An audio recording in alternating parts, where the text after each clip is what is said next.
National pension system NPS में सुधारों की लंबे समय से चल रही मांग के बीच शनिवार देर शाम केंद्र सरकार ने यूनिफाइड पेंशन स्कीम यानी यूपीएस योजना को मंजूरी दे दी है।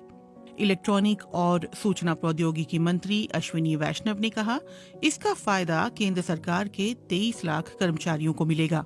बीते कुछ सालों में सरकारी कर्मचारी ओल्ड पेंशन स्कीम की बहाली की मांग करते रहे हैं और कुछ राज्यों में हुए विधानसभा चुनावों में विपक्षी दलों ने इसे मुद्दा भी बनाया था। आइए समझते हैं यूपीएस और एनपीएस ओपीएस से किन मायनों में अलग है और एक्सपर्ट इस पर क्या कहते हैं।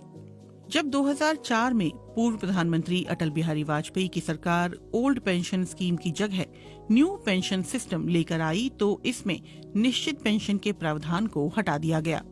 इसके साथ ही इसमें कर्मचारियों का अंशदान अनिवार्य कर दिया गया। इसमें कर्मचारी और सरकार के लिए समान रूप से 10% का अंशदान करने का प्रावधान बनाया गया। 2019 में इस अंशदान को बेसिक सैलरी और डीए का 14% कर दिया गया। नए प्रावधान के अनुसार रिटायरमेंट के बाद कर्मचारी जो कुल राशि बनी उसका 60% निकाल सकता था और बाकी 40% को सार्वजनिक क्षेत्रों के बैंकों, वित्तीय संस्थाओं और निजी कंपनियों की ओर से प्रमोट किए गए पेंशन फंड मैनेजर्स की विभिन्न स्कीमों में लगाना अनिवार्य बना दिया गया। सरकारी कर्मचारी यूनियनों का कहना है कि जब एनपीएस को लागू किया गया तो इसे ओपीएस से बेहतर बताया गया था, लेकिन 2004 के बाद भर्ती होने वाले जो लोग रिटायर हो रहे हैं उन्हें बहुत मामूली पेंशन मिल रही है। National movement for old pension scheme के राष्ट्रीय अध्यक्ष विजय कुमार बंधु ने सवाल किया है कि कमेटी की सिफारिश कब पेश हुई और कब इस पर विमर्श हुआ, ये किसी को नहीं पता। कमेटी की रिपोर्ट क्या है, ये भी किसी को नहीं पता। विजय कुमार बंधु ने कहा, यूपीएस पे कहा जा रहा है कि अंतिम सेवा वर्ष की बेसिक सैलरी के औसत का आधा पेंशन के रूप में दिया जाएगा। इसके अलावा एनपीएस के तहत जो कर्मचारियों का 10% अंशदान होगा वो नहीं मिलेगा। इसका मतलब है कर्मचारी को न तो ओपीएस मिल पाया और न ही वो एनपीएस में रहा, वो तो अधर में लटक गया। हालांकि सरकार ने ये स्पष्ट किया है कि कर्मचारी एनपीएस और यूपीएस में विकल्प चुन सकते हैं। वहीं national mission for old pension scheme के राष्ट्रीय अध्यक्ष मंजीत सिंह पटेल ने बीबीसी हिंदी से कहा, एनपीएस में 2 समस्याएं थी। पहला, सेवा के दौरान कर्मचारी को अपने पैसे पर अधिकार नहीं था। दूसरा, रिटायरमेंट पर उसे निश्चित प्रतिशत के तौर पर पेंशन की गारंटी थी और डीए भी शामिल नहीं था।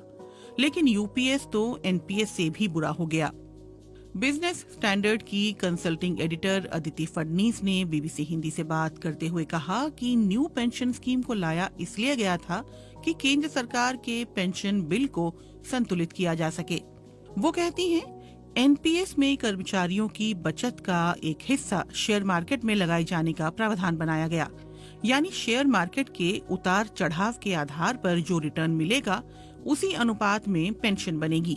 ये फिक्स भी हो सकती है और परिवर्तनीय भी। जिन लोगों ने एनपीएस को चुना, हाल के सालों में वो रिटायर होने लगे हैं और उन्हें पेंशन मिलनी शुरू हो गई है।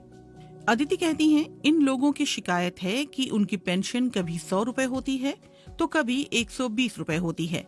ऐसे में वो अपनी जिंदगी कैसे बिताएंगे? तो फिर आखिर यूपीएस में अच्छा क्या है? आर्थिक मामलों के जानकार और वरिष्ठ पत्रकार आलोक जोशी ने बीबीसी से बातचीत में कहा, अगर ओल्ड पेंशन स्कीम चलती तो ये बिल ऐसे ही बढ़ता रहता। यूपीएस में अच्छी बात ये है कि कर्मचारी अंशदान को जारी रखा गया है, जो 50 साल पहले हो जाना चाहिए था। आलोक जोशी कहते हैं, अच्छी बात यह है कि इसमें शेयर बाजार के उतार चढ़ाव से कर्मचारियों को कवर दिया गया है। अभी तक एनपीएस के निवेश पर अच्छा रिटर्न आ रहा है, लेकिन भविष्य में किसी प्राकृतिक आपदा या मंदी के चलते अगर बाजार गिर जाता है तो उस स्थिति में सरकार एक निश्चित पेंशन की गारंटी देगी। वहीं वरिष्ठ पत्रकार अदिति फडनीस का कहना है कि पिछले लोकसभा चुनाव में बीजेपी के अकेले दम पर बहुमत से दूर रहने के कई कारणों में से एक पेंशन स्कीम का मुद्दा भी रहा है। वहीं आलोक जोशी कहते हैं कि जम्मू कश्मीर में भी सरकारी कर्मचारी भारी संख्या में हैं। और हरियाणा में भले कम हो, लेकिन महाराष्ट्र में भी इनकी अच्छी खासी संख्या है। वो कहते हैं कि इसमें कोई शक नहीं कि चुनाव को देखते हुए इस स्कीम की घोषणा की गई है।